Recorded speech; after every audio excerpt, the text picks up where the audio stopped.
Je suis extrêmement heureux d'être avec vous. Vous m'avez manqué. C'est un plaisir, un honneur d'être ici pour une journée fantastique. Ça va être une journée de miracles. Je déclare cette journée une journée de miracles. Pourquoi? Parce qu'il est le Dieu des miracles. Et nous ne chantons pas le Dieu du passé, nous chantons le Dieu du passé, du présent et du futur, qui est le même Dieu. Il est le Dieu des miracles. Si tu as besoin d'un miracle ce matin, tu es au bon endroit parce que dans son Église, il fait encore des miracles. Je suis vraiment honoré. Merci à tous d'être là ce matin. Et attachez vos ceintures, il va y avoir des turbulences dans les prochaines minutes. Nous allons entrer dans la poursuite du futur. Suivre Jésus dans la poursuite de mon futur. Et je rêve, ça va sûrement arriver un jour où je vais dire mon titre et il y aura une réaction. Je travaille très fort. Mais suivre Jésus dans la poursuite de mon futur. Ce matin, je suis venu avec un boyau d'arrosage et je vais arroser cette salle d'espoir.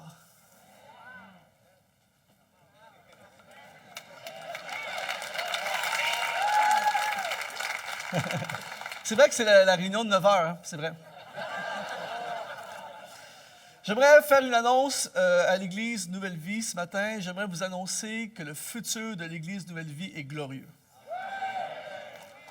Pourquoi? Parce que Jésus est au centre de l'Église Nouvelle Vie. Donc, puisque Jésus est au centre de l'Église Nouvelle Vie, le futur est glorieux. J'aimerais t'annoncer, mon ami, que ton futur est glorieux. Si Jésus est au centre de ta vie, ton futur est beau.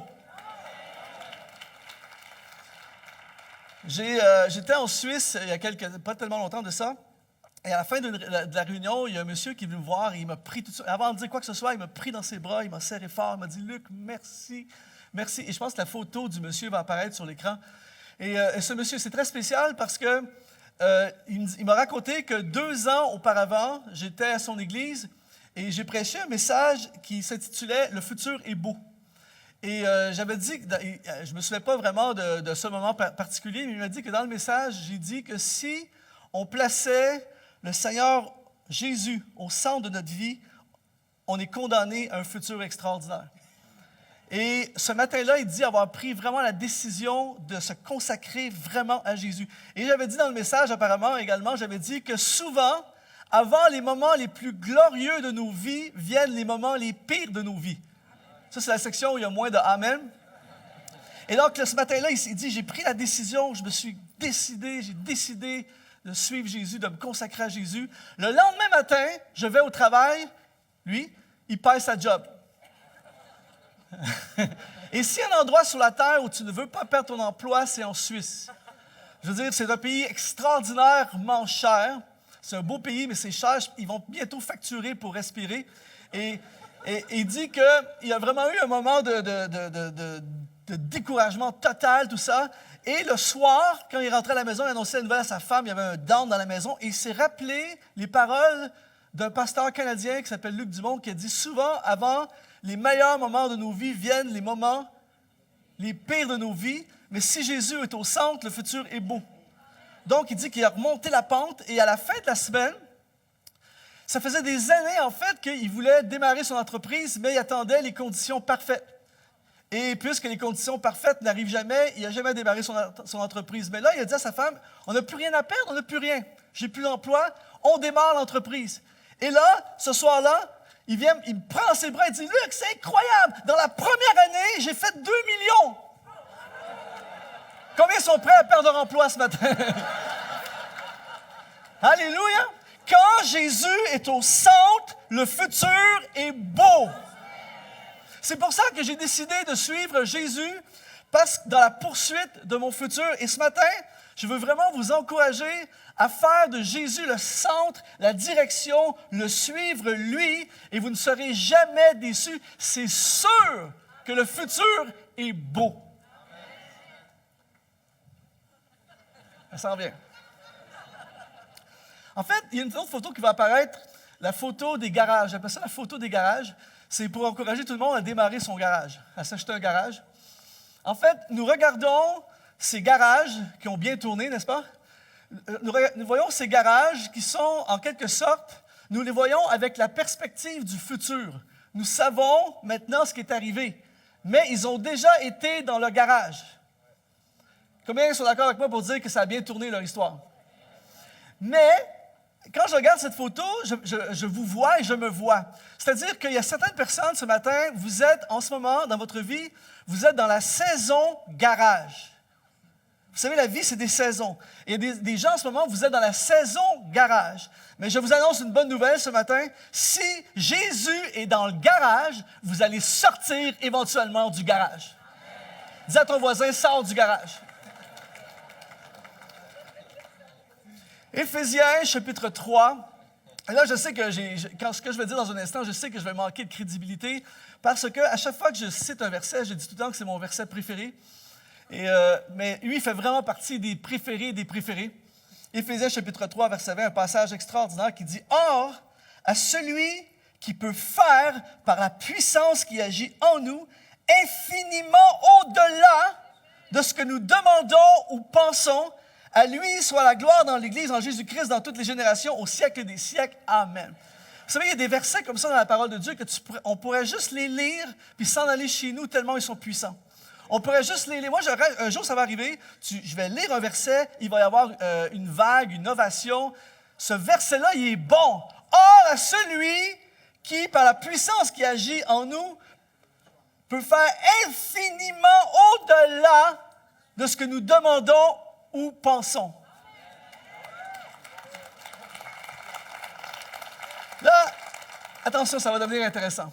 Celui qui peut faire. Or, à celui qui peut faire. En anglais, celui, c'est the one. Celui, Jésus, qui peut faire.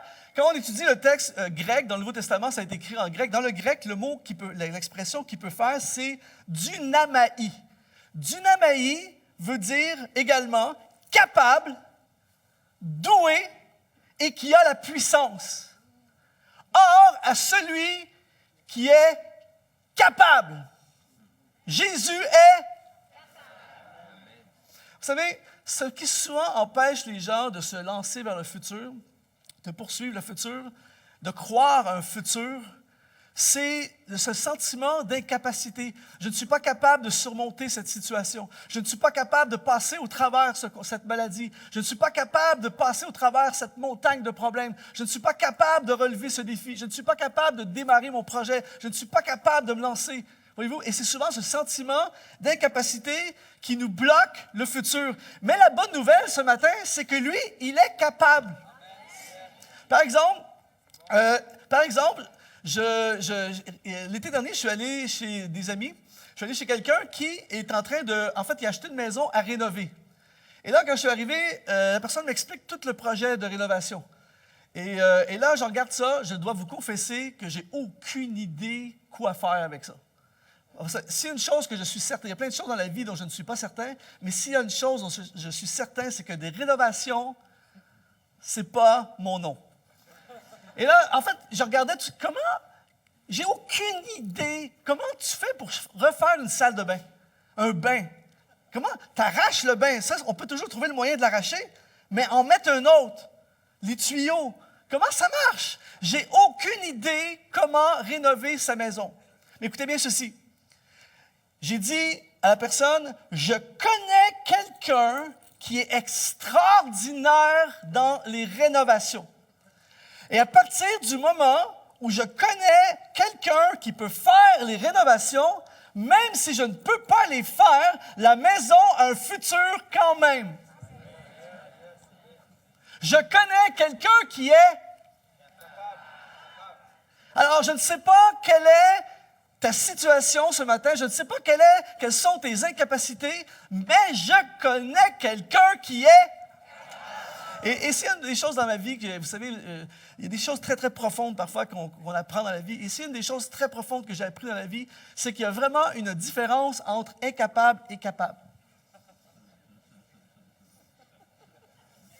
Par exemple, vous savez, là, ici, à Nouvelle Vie, c'est le rêve. C'est-à-dire, vous avez toute une équipe, de l'autre côté, une équipe technique. 20 ans avant, tu envoies tes notes et puis tout est déjà organisé. C'est vraiment facile. Mais quand je tourne dans les églises, souvent, j'arrive 1h15 avant avec ma clé USB Et il y a là-dessus toute ma projection. C'est vraiment pas comme ce matin. Mais j'arrive 1h15 avant pour être sûr de bien m'installer. Donc, j'arrive dans cette église. Et là, je donne ma clé USB au monsieur. Et il y a une genre de petite table, le scénario classique, une petite table comme ça avec le projecteur, l'ordinateur. Et là, il commence à installer. Et là, quand il commence à installer, il me dit « Ça marche pas ton affaire. » Je dis « Mais pourquoi? » Il dit « Tu vas utiliser un Mac, ça marche pas, c'est incompatible. » Je dis « Non, ça se peut pas, je l'ai utilisé hier soir. » « Non, ça marche pas, il n'y a rien à faire. Tu as un virus sur ta clé. » « Mais non, je l'ai utilisé. » Pendant 45 minutes, il branche, débranche. Il était rendu dans les fils en haut du branche, débranche, essai, recommence, download, retélécharge, recette. J'étais en train de devenir fou. Mais ce qui m'a rendu le plus fou, c'est que la salle est en train de se remplir. J'avais construit mon message, ça prenait absolument ma projection. Il y avait toutes les paroles des chants en plus, tout ça. Et ce qui est en train de me rendre le plus hystérique, c'est qu'à côté, on était sur une petite église, il y avait un enfant qui était là, assis à côté, 9 ans, 10 ans maximum, qui n'arrêtait pas de commenter l'affaire. Non, il disait appuyez sur ce bouton. Je vais me dire, va-t'en au ministère des enfants, j'ai pas le temps! Et moi, en fait, j'avais un sourire tout le long. Mais vous pouvez savoir le niveau d'intensité, j'avais les oreilles rouges, c'est le thermomètre. Et là, la réunion va commencer dans 5 minutes. Je me dis, c'est la catastrophe, les gens viennent me saluer. J'ai pas le temps de vous saluer, il faut régler le problème, on n'est pas capable. En fait, c'est ça le problème des hommes. Si ça avait été une femme, ça aurait été réglé tout de suite. Elle aurait dit, je suis pas capable. Mais le gars, lui, est capable, même s'il n'est pas capable.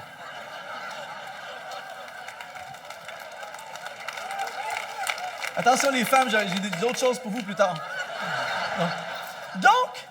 Donc, à 5 minutes de la réunion, j'ai plus rien à perdre, c'est le désespoir total. Donc, je regarde l'enfant, je dis, tu sais, toi, quoi faire? Il dit, oui, ben vas-y.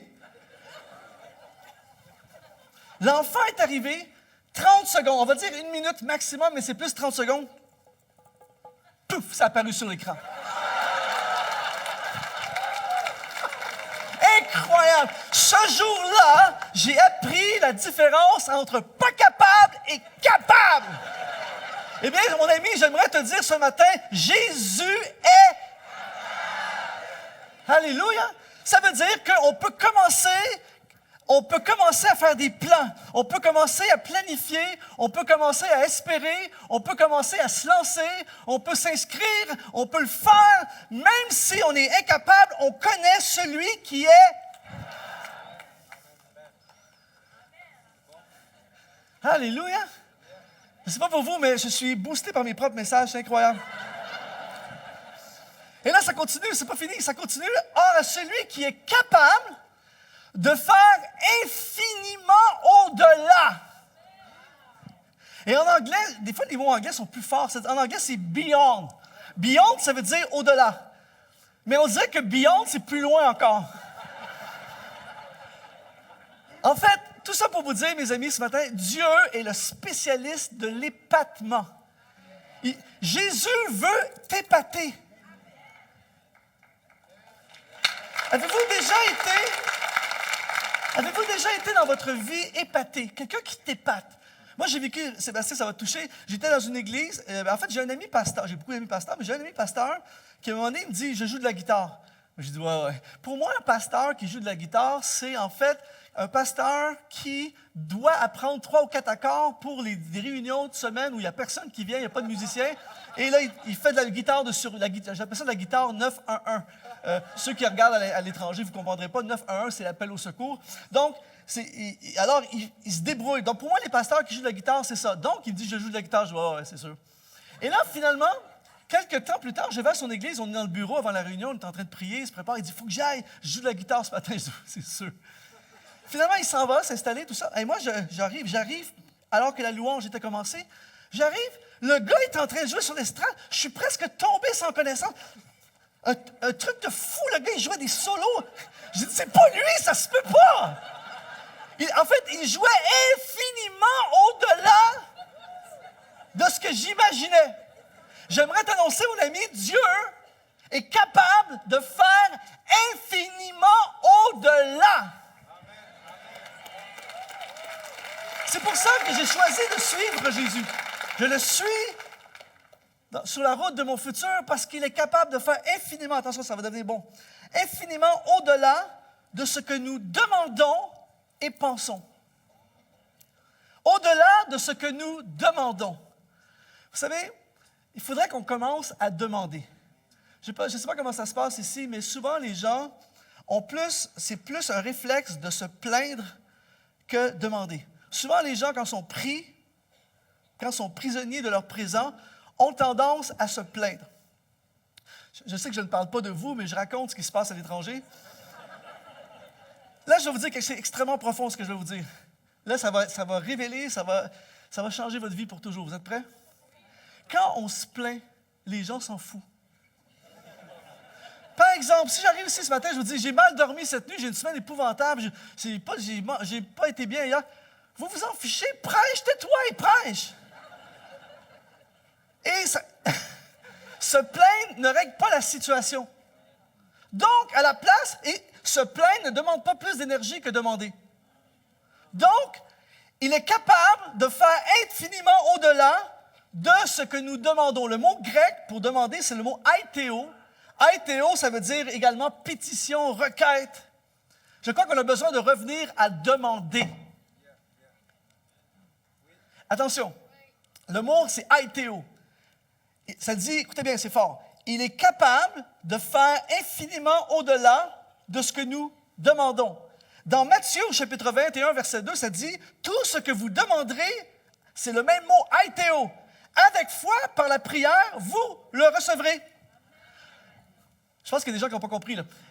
Ça dit qu'il est capable de faire infiniment au-delà de ce que nous demandons, et tout ce que nous demandons, nous l'aurons.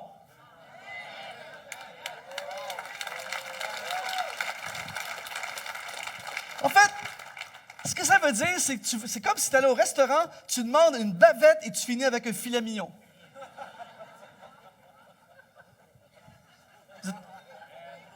C'est comme si tu demandais, je veux juste passer au travers, juste survivre, et Dieu te donne en retour la vie en abondance.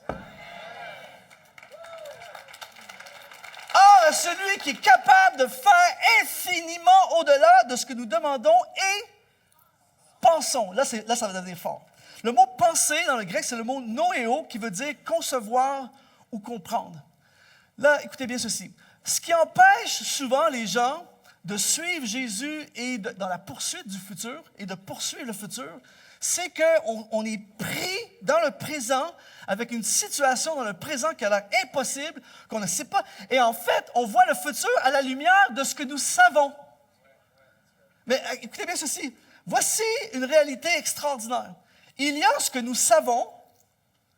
Certains en savent plus que d'autres, mais il y a ce que nous savons. Il y a ce que nous ne savons pas. Et il y a ce que nous ne savons pas que nous ne savons pas. Mais Dieu sait. Et en fait, c'est ça le problème. C'est qu'on regarde le futur, je ne sais pas quoi faire. Mais en plus, tu ne sais pas quoi faire, mais tu ne sais même pas que tu ne sais pas. Et en fait, on ne peut pas concevoir. Mes amis, le futur, vous ne pouvez pas, je ne peux pas le concevoir. Parce qu'il fait infiniment au-delà de ce que je peux concevoir. Je pensais ce matin, très tôt, à l'Église Nouvelle Vie. Vous savez, une semaine avant qu'on... est-ce qu'il y a des gens qui étaient au 1500 au Curé-Poirier? Tout a commencé au 1500 au Curé-Poirier. Il y a quelques personnes survivantes qui sont là ce matin. Ça fait quelques siècles de ça. Lorsqu'on était au 1500 Curé-Poirier, une semaine avant qu'on fasse la première réunion là-bas, j'étais avec Pasteur Claude, on prêchait au Nouveau-Brunswick ensemble, on était à l'hôtel, puis on se disait, on disait, l'Église Nouvelle Vie pourrait être ceci, ce serait génial de faire ceci. Si le nous d'aujourd'hui retournait visiter le nous de cette époque-là, on rirait des gars de l'époque. On dirait, vous les gars, vous êtes tellement limités. Alors qu'à l'époque, on se disait, nous, on est des visionnaires. On n'avait aucune vision. On ne pouvait pas concevoir le futur. Pourquoi? Parce qu'il y a quelques semaines, par exemple, j'étais à Bordeaux, en France, à l'église Momentum du pasteur Patrice Martorano et pasteur Dan Lutten. On a une des églises en ce moment qui se démarque le plus en France, qui a un impact incroyable en France. J'étais là-bas et je regardais tout ce qui se passait. C'est incroyable, c'est plein de monde. Vendredi, dimanche, des réunions, l'enthousiasme, le feu, tout ça. On ne pouvait même pas concevoir à l'époque. On ne pouvait pas concevoir que de l'Église Nouvelle Vie naîtrait un impact sur la francophonie avec une école biblique et qu'il y aurait deux gars de France qui partiraient, Martorano et Dan Lutten, Patrice Martorano et Dan Lutten, qui viendraient ici, bang, qui sont impactés, bang, qui sont formés, bang, qui repartent à Bordeaux et bang, qui impactent la France. On ne pouvait même pas concevoir ça. On ne pouvait pas, écoutez bien, on pouvait, on pouvait pas concevoir qu'un Marseillais, on ne pouvait pas imaginer, concevoir qu'un Marseillais serait impacté sur le bord de la Méditerranée, viendrait geler ici, transformé, formé, et qui, ce Marseillais-là démarrait un groupe de louanges qui s'appelle Impact, qui sortirait de nouvelle vie et qui impacterait un des groupes de louanges qui impacte le plus la francophonie. On ne pouvait même pas imaginer! On ne pouvait pas imaginer! On pouvait même pas imaginer que le groupe de jeunesse serait plus gros que la foule de l'église là-bas et que de ce groupe de jeunesse, il y aurait un David Potier qui irait bang à Montréal, bang, campus, campus, campus. On pouvait même pas imaginer, il n'y avait même pas l'Internet. Pouvez-vous imaginer, en Nouveau-Brunswick, à cette époque-là, assis, tu sais, Pasteur Claude, tu vas être en train de prêcher, tu vas dire « Bonjour les nations ». En ce moment, les nations nous regardent. Bon, dites bonjour aux nations.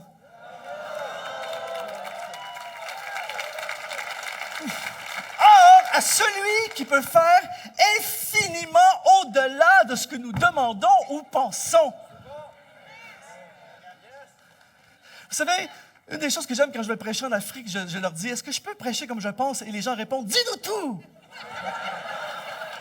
Ce matin, je dis à l'Église Nouvelle-Vie, est-ce que je peux prêcher comme je pense?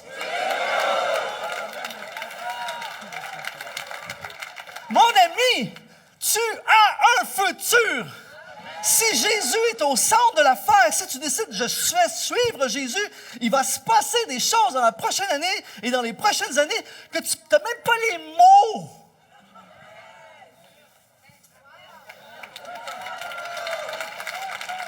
Est-ce que je peux prêcher comme je le pense? Romains chapitre 4, verset 17. Dieu parle à un gars qui s'appelle Abraham, un vieillard. Il dit à Abraham, je t'ai établi père d'un grand nombre de nations. Il est notre père devant celui auquel il a cru. Dieu qui donne la vie aux morts. Oh là, c'est bon. Et qui appelle les choses qui ne sont point comme si elles étaient. Là, vous êtes témoin d'une déclaration prophétique. Dieu parle à un monsieur d'un certain âge, c'est plus poli de dire d'un certain âge, qui a environ 90 ans. Imaginez un couple de 90 ans qui n'a jamais eu d'enfant. Combien sont d'accord avec moi pour dire que les probabilités qu'ils n'aient pas d'enfant sont assez hautes? Et attention, Dieu est le Dieu extravagant, démesuré, des grandes folies. Dieu aurait pu juste leur dire, mes chers, vous aurez un enfant. Juste ça, c'est de la folie. Mais Dieu dit que c'est pas assez. Il dit, je t'ai établi père d'un grand nombre de nations. Quand tu dis à un gars de 90 ans que tu peux le faire mourir, lui dire quelque chose comme ça. Non, mais c'est un truc de fou. Attention. En fait, Dieu ne dit pas, écoutez bien, c'est fort. Dieu ne dit pas à Abraham, il dit pas, je vais t'établir père de grande nation. Il dit, je t'ai établi. C'est pas arrivé encore, mais en fait, Dieu a un souvenir du futur d'Abraham. Comment ça se réchauffer? Jocelyn Olivier, Dieu a un souvenir de ton futur. Et c'est vraiment beau. Alléluia. Donc, Dieu n'est pas pris dans le temps. Dieu est passé, présent, futur. Donc, quand Dieu fait des choses, c'est toujours avec une perspective du futur. Et là, il annonce une promesse démesurée à un gars qui s'appelle Abraham. Et Abraham décide de partir vers son futur. Alors que c'est de la folie totale. Avec Dieu, tu peux poursuivre des choses folles. Et là, il dit, Dieu qui donne la vie aux morts. On l'a chanté en passant, quand on chante ce chant-là, je vous dis pour le futur, quand on chante le chant, moi je ne sais pas pour vous, mais quand on chante « Il est le Dieu des miracles », je ne sais pas pour vous, mais moi je décolle comme une fusée. Moi je ne comprends pas. Tu es le Dieu des miracles, oui je crois en toi, tu es le... Come on! Dieu n'est pas dans le temps. 7 heures le matin, minuit, 4 heures du matin, ça ne change absolument rien. Il est le Dieu des miracles à 9 heures, à 11 heures, à 4 heures. Tu es le Dieu des miracles. Il donne la vie aux morts. Je ne sais pas pour vous, mais moi, je ne connais pas beaucoup de gens qui donnent la vie aux morts. Quelqu'un qui donne la vie aux morts se démarque automatiquement.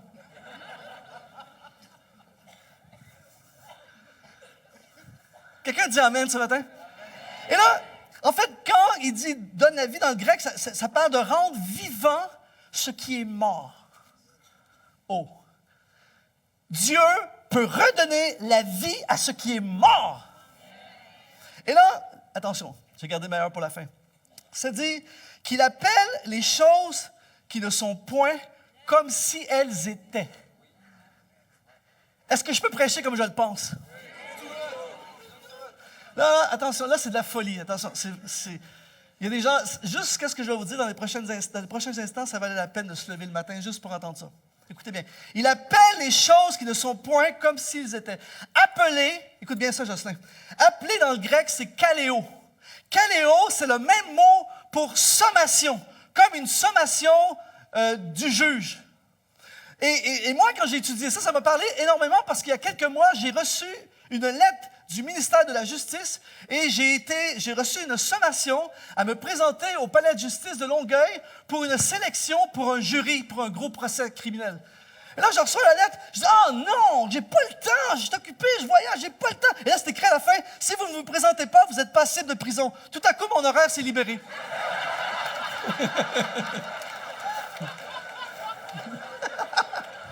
Hey, mes amis, c'était hilarant. Il y a peut-être 75 personnes, 100 personnes. On arrive toutes là au bureau 18B, je ne sais pas trop. On arrive là et j'ai rarement vu une foule aussi nerveuse. Tout le monde était comme ça, tout le monde. On rentre dans la salle, tout le monde était... Il y avait une tension dans l'air. Le juge se lève et dit « Calmez-vous, c'est pas vous qui êtes jugé, vous allez juger. » Et là, le juge, il dit, je pense que c'est le préfet, je ne sais pas trop, il dit, Monsieur le préfet, on va prendre les présences, et ceux qui ne sont pas présents, vous entamez les poursuites judiciaires. Quand il nommait les noms présents, je suis là! C'était drôle. Et là, à un moment donné, mes amis, vous savez, au Québec, en particulier au Québec, quand tu dis si vous voulez changer l'atmosphère de la pièce, si vous êtes à un endroit, vous dites, vous êtes un pasteur. D'ailleurs, on a un monsieur de la caméra qui travaille chez mon concessionnaire automobile, et quand il me voit, bonjour pasteur, il dit toujours ça, bonjour pasteur, et là tu vois tout le monde me regarde. Donc, quand tu dis pasteur, les gens vous. Mais là, le juge, il dit, les seules personnes qui sont exemptes de participer au jury sont les policiers, officiers de police et les membres du clergé et les pasteurs. Levez-vous. J'ai jamais vu autant de gens sentir l'appel au pastorat. Je suis sorti, je suis un pasteur. Mais tout ça pour vous dire, mes amis, ce matin, que quand tu reçois une sommation, c'est pas négociable. Tu dois y aller. Et là, ça dit qu'il appelle les choses qui ne sont point comme si elles étaient. Donc, il met sous sommation ton futur. Donc, en d'autres mots, c'est comme s'il disait au malade, tu es guéri. Au célibataire, tu es marié. À celui qui est cassé, tu as de l'argent. Ton futur est sous sommation ce matin. Dis à ton voisin, tu as un futur. Kaléo. Dieu ordonne aux circonstances qui n'existent pas d'exister. C'est pour ça que dans ma vie, constamment, j'appelle à l'existence. J'appelle à l'existence ce qui n'est pas. J'appelle à l'existence des finances. J'appelle à l'existence des miracles. J'appelle à l'existence des solutions. J'appelle à l'existence des provisions. J'appelle à l'existence des portes ouvertes. Oh, c'est bon. Ton présent Elle n'a rien à voir avec ton futur. Et peu importe la complication de ton présent, ce n'est pas ton futur. Ça, c'est le genre de phrase qu'habituellement, quand je dis ça, il y a des... C'est pas grave. Par exemple, il y a des photos qui vont apparaître dans les prochaines secondes. Vous allez voir ce que je veux dire. Photo numéro 1. Walt Disney a été licencié du journal où il travaillait pour raison de manque d'imagination. Son présent n'était pas son futur. Oprah Winfrey a perdu son emploi d'animatrice télé. On lui a dit qu'elle n'avait pas ce qu'il faut pour faire de la télé. Son présent n'était pas son futur. Albert Einstein n'arrivait pas à parler jusqu'à l'âge de 4 ans. Ses professeurs disaient qu'il ne ferait rien de bon dans la vie. Son présent n'était pas son futur. Michael Jordan a été rejeté de l'équipe de basketball de son école secondaire. Il est rentré à la maison complètement défait. Aujourd'hui, il peut toutes les acheter, les écoles. Quelqu'un dit Amen ce matin? Ton présent n'est pas ton futur. Écoutez bien ceci. On a une autre image qui va apparaître, c'est fort. Prochaine image. En 2006, n'existait pas le iPhone, iPad, Kindle, 4G, WhatsApp, Airbnb, Snapchat, Instagram. Comment était-il possible de vivre avant 2006? C'est fou. Imaginez pendant un instant, on est en 2005. La seule chose qui changerait, c'est les coupes de cheveux. Imaginez qu'on est en 2005 en ce moment et que je vous dis, attention les amis, dans peu de temps, vous allez avoir un genre de téléphone bizarre, vous allez appuyer là-dessus et dans les minutes qui suivent, il y a un gars qui va arriver avec une auto, tu ne le connais pas, tu montes dans son auto, il t'amène à l'aéroport. Ça s'appelle Uber. On ne pouvait même pas concevoir quelque chose comme ça, mais c'était dans le futur. Eh bien, j'aimerais t'annoncer ce matin, c'est la même chose avec nos vies. Il y a des choses qui sont juste sur le bord d'arriver, il y a des choses qui sont juste... C'est là! On ne peut pas les voir, on ne peut pas les comprendre, mais c'est là! Il y a un futur. Et quand tu décides de suivre Jésus, il t'amène directement dans le futur glorieux. Amen! Pensez pendant un instant à tout ce qui n'existe pas dans votre vie. Je vais vous aider à penser. Pensez à tout ce qui n'existe pas dans votre vie en ce moment, qui pourrait arriver. J'écris un emploi que vous rêvez, la liberté financière, la santé, un époux, une épouse, un époux, une épouse, un époux, une épouse. La fin d'un conflit, vos enfants qui reviennent à Dieu, une maison, votre propre entreprise, un ministère, la publication de votre livre, un album, un doctorat, un diplôme. Alléluia! Suivre Jésus dans la poursuite de notre futur. Avec Jésus, c'est assuré. Je ne peux pas comprendre quelqu'un qui ne suit pas Jésus. Je vais finir avec ceci. Savez-vous que la tortue de mer naît dans le sable sur la plage, mais que son futur est dans l'océan? C'est quand même spécial. La maman tortue de mer va pondre les œufs sur la plage, elle les enterre dans le sable. Et quand les bébés, quand les œufs viennent à éclosion et que les petites tortues sortent, elles courent directement vers la place où elles doivent être, qui est l'océan. Pourtant, c'est hyper dangereux. Il y a des prédateurs, il y a des crabes, il y a des oiseaux, c'est le buffet. Ils sont là, ils attendent que le buffet sorte. Et elles seraient tellement plus en sécurité de juste sortir de l'œuf et rester là. Et cette image est incroyable, parce qu'il y a plein de gens, ça c'est l'image de plein de personnes. Des gens qui sont bloqués dans le présent à cause du passé ou à cause de la peur du futur ou parce qu'ils ne voient pas de futur. Leur place n'est pas dans le sable, leur place est dans l'océan. Il y a des gens ce matin, Dieu m'a amené ici pour te dire, le temps est venu de courir vers la mer. Et savez-vous comment, c'est caricatural un peu, mais je peux imaginer une tortue de mer qui a manqué le mémo et qui n'est pas partie vers la mer. Et elle est là, dans le sable, elle ne s'est pas fait attaquer, c'est tranquille, tout ça. Elle dit, je ne comprends pas, je suis malheureux, je ne comprends pas pourquoi, je ne suis pas bien. Pourtant, j'ai un bel œuf, j'ai du sable, j'ai un beau paysage, c'est bien, j'ai la sécurité, il y a de la bouffe à côté. Je suis bien, mais je ne suis pas bien. Je suis malheureux, je suis vide, qu'est-ce qui se passe? Et tout à coup, elle voit sur Netflix Elle voit un reportage sur les tortues de mer qui nagent dans l'eau. Puis elle regarde ça, puis elle se dit, c'est ça que ça me prend!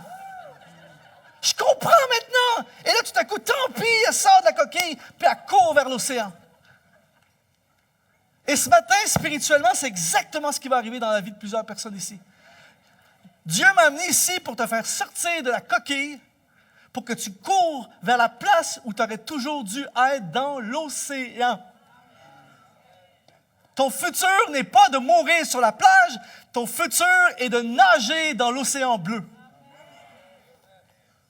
Et ce matin, je décide de suivre Jésus et de me lancer vers le futur, de partir à la poursuite du futur de Dieu pour moi. Mon futur est assuré, peu importe l'état de ta situation ce matin. Cours vers la mer, cours. Ne meurs pas à cet endroit, ne meurs pas dans ton présent. Cours vers l'océan au plus vite. Amen. Alors ce matin, j'aimerais qu'on puisse pencher nos têtes pendant un moment. J'aimerais donner l'opportunité à chaque personne ce matin. En fait, je sens dans mon esprit très, très fort la destinée. Je sens dans mon esprit ce matin très, très fort les changements de vie. C'était ma prière toute la semaine. J'ai prié, Seigneur, fais que dimanche, des vies soient changées. Je prie qu'après ce dimanche, il y ait plein de gens qui ont changé de vie. Et je vais demander aux musiciens de se préparer. On va chanter dans un instant, il est le Dieu des miracles. Et alors qu'on va chanter, il est le Dieu des miracles, on va avoir un moment de miracle dans ce lieu. Une vie qui change, c'est un miracle. Quelqu'un qui prend la décision de suivre Jésus, c'est un miracle.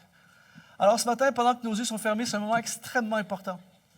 Ce n'est pas un moment de groupe, même si on est en groupe, c'est un moment personnel. Et ce matin, j'aimerais donner l'opportunité à plusieurs personnes dans cette salle de suivre Jésus. Pareil comme cet homme en Suisse il y a 2 ans, qui a décidé un dimanche matin dans une église en Suisse, il a décidé de suivre Jésus. Il a décidé de se consacrer à Jésus, de donner sa vie, de tout donner à Jésus. Et ce matin, j'aimerais te donner l'opportunité, vous donner l'opportunité de faire de Jésus le centre de votre vie, de suivre Jésus. Je ne parle pas de joindre une église. Aussitôt qu'on suit Jésus, on se connecte avec la famille de Dieu, c'est normal. Mais priorité, suivre Jésus. Vous pouvez venir dans une église aussi fantastique que l'église Nouvelle Vie, qui est une église extraordinaire, mais ne pas suivre Jésus. Vous pouvez aller à l'église. C'est bien. Mais la vraie réponse au futur, ce n'est pas d'aller à l'église, c'est de suivre Jésus. De faire de Jésus le centre, la priorité, la pierre angulaire de ma vie, la fondation de ma vie. Je bâtis mon futur sur Jésus. Et ça, cette invitation s'adresse à toutes les personnes peut-être qui sont ici pour la première fois, vous avez été invités, mais ça s'adresse également à des gens qui peuvent peut-être venir à l'Église Nouvelle Vie depuis des mois, même des années. Ce matin, pareil comme cet homme en Suisse, c'était pas la première fois qu'il allait dans une église. Ça faisait des années qu'il allait à l'église. Il dit, j'allais à l'église. Mais ce jour-là, il a décidé, je bâtis sur Jésus, je vais suivre Jésus. Alors ce matin, que vous soyez ici pour la première fois ou que vous soyez ici depuis des mois ou même des années, si vous voulez prendre la décision de suivre Jésus, de bâtir le futur sur Jésus, vous voulez sortir de la prison du présent et poursuivre le futur avec Jésus, là vous êtes dans la simplicité de ce moment, je vous invite à juste lever vos mains, pas devant moi, mais devant le Seigneur, juste lever vos mains, toutes les personnes qui disent, ce matin, je prends la décision, je vais bâtir sur Jésus, je vais suivre Jésus. Levez vos mains bien hautes devant le Seigneur, devant le roi des rois. Dieu voit toutes ces personnes. Il y a un miracle qui prend place à partir du moment où tout commence par une décision. Quand je décide, ma vie est déjà changée. Vous pouvez baisser vos mains. On va prier ensemble dans un instant. Je veux également prier. Ce matin, c'est très fort dans mon esprit. Je veux prier pour des... Je sens la destinée. Je sens spirituellement des tortues de mer qui sont en train de mourir sur la plage. Je sens des gens qui ne sont pas bien. Vous n'êtes pas bien parce que vous n'êtes pas dans l'environnement pour lequel vous avez été créé. Vous n'êtes pas dans l'emploi pour lequel vous avez été créé. Vous n'êtes pas dans le milieu de vie pour lequel vous avez été créé. Vous êtes comme dans une prison. Et il n'y a rien à faire. Il faut absolument que vous sortiez de la plage et que vous partiez vers l'océan. Il n'y a aucun autre moyen de saisir le futur de Dieu pour vous parce qu'il vous a créé pour l'océan. Il n'y a rien pour vous sur la plage. Il faut partir vers l'océan. Et je sens dans mon esprit ce matin qu'il y a des gens qui vont changer de vie. Ce matin, on n'est jamais trop âgé pour changer de vie. On n'est jamais trop âgé pour courir vers la destinée, pour courir vers ce que Dieu a pour nous. Alors si vous êtes avec nous ce matin et vous dites, Luc, je suis sur la plage, je suis en train de périr sur la plage, ce matin, il faut que ça change. J'appelle à l'existence dans ma vie tout ce que Dieu a pour moi. Et je suis prêt à courir vers la mer. Je suis prêt à courir vers l'océan. S'il y a quelqu'un dans cette salle qui dit « Aujourd'hui, c'est un jour de destinée pour moi, je quitte la plage et je cours vers l'océan », levez votre main devant le Seigneur ce matin partout dans cette salle. Je quitte la plage dans le nom de Jésus. Alléluia. Amen. Finalement, juste avant qu'on prie, je veux prier pour les gens en ce moment. Vous êtes à fond pour le Seigneur, mais en ce moment, vous êtes dans une situation du présent qui a vraiment l'air d'une impasse. Vous dites, j'ai aucune idée comment je ne suis pas capable de sortir de cette situation. Je ne sais pas comment faire. J'ai besoin de celui qui est capable. J'ai besoin que Dieu fasse quelque chose dans ma vie. Et croyez-moi, Dieu est capable. Et ce matin, dans les prochains instants, on va appeler à l'existence des miracles dans votre vie. Alors, si vous faites face ce matin dans une situation où vous dites, je ne sais pas comment sortir de ça, j'ai aucune idée, je ne vois pas le futur, j'ai besoin, levez votre main, on va prier pour vous, on va prier pour des miracles, car il est le Dieu des miracles ce matin. Alléluia, amen. Je vous invite, mes amis, on va se lever ensemble. Et aussitôt que le groupe va commencer à chanter ce chant, il est le Dieu des miracles.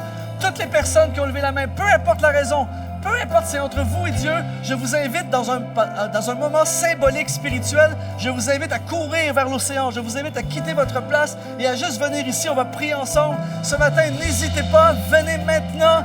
Le rendez-vous est ici. Je quitte ma place, je cours vers ma destinée, je cours vers le futur, je cours. Alléluia, venez sans hésiter ce matin. On va chanter ce chant et on va croire Dieu pour les miracles. On va prendre quelques instants ce matin pour croire le miraculeux de Dieu. Alléluia, tu es le Dieu des miracles. On le chante ensemble.